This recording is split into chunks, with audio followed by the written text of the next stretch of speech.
ହ୍ୟୁମାନଙ୍କର ମାଙ୍କୁ ୱାର୍ଣ୍ଣିଂ ଦେଲେ ଅର୍ପିତା। ଏତେ ଦିନ ପରେ ମୁହଁ ଖୋଲିଲେ ଅର୍ପିତା। କହିଛନ୍ତି ମୋତେ ଯେଉଁ ଏମିତି ବ୍ଲେମ୍ କରୁଛ ମୁଁ ଆତ୍ମହତ୍ୟା କରିଦେବି। ଏକଥାକୁ ହ୍ୟୁମାନଙ୍କର ମ୍ୟାନେଜର ଦିନେଶ ବେହେରାଙ୍କ ମାଧ୍ୟମରେ ହ୍ୟୁମାନଙ୍କର ମାଙ୍କୁ ଜଣାଇଛନ୍ତି ଅର୍ପିତା।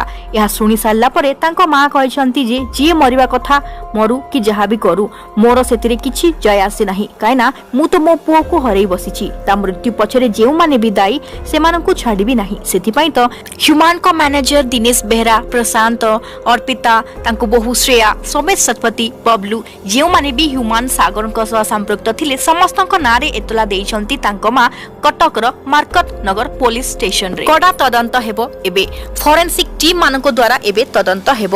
ଫେବୃଆରୀ ମାସରୁ ଅର୍ପିତା ଆଉ ମୋ ଘରକୁ ଆସିଲାନି, ହ୍ୟୁମାନଙ୍କ ସହ ବ୍ରେକଅପ୍ କଲା।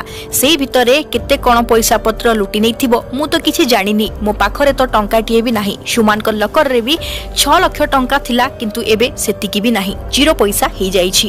ପଇସାର ଲେନଦେନ ବିଷୟରେ ମୁଁ କିଛି ଜାଣିନଥିଲି କହିଛନ୍ତି ହ୍ୟୁମାନଙ୍କର ମା। ଏବଂ ଦିନେଶ ବେହେରା ଯାହା ବି କିଛି କହୁଛି ମିଛ କଥା କହୁଛି ବୋଲି ବି କହିଛନ୍ତି ସେ।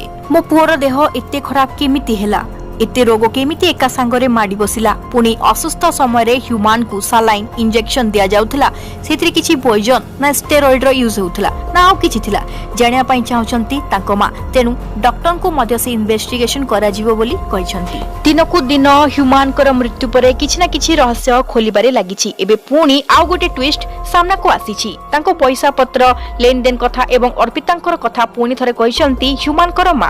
ତାହେଲେ ଏ ନେଇ ଆପଣମାନଙ୍କର ମତ କ'ଣ କମେଣ୍ଟ କରନ୍ତୁ ଏବଂ ଏମିତି ଅପଡେଟ୍ସ ପାଇଁ ଆମ ଚ୍ୟାନେଲ ଫେମ୍ ନେମ୍ କୁ ସବସ୍କ୍ରାଇବ କରନ୍ତୁ।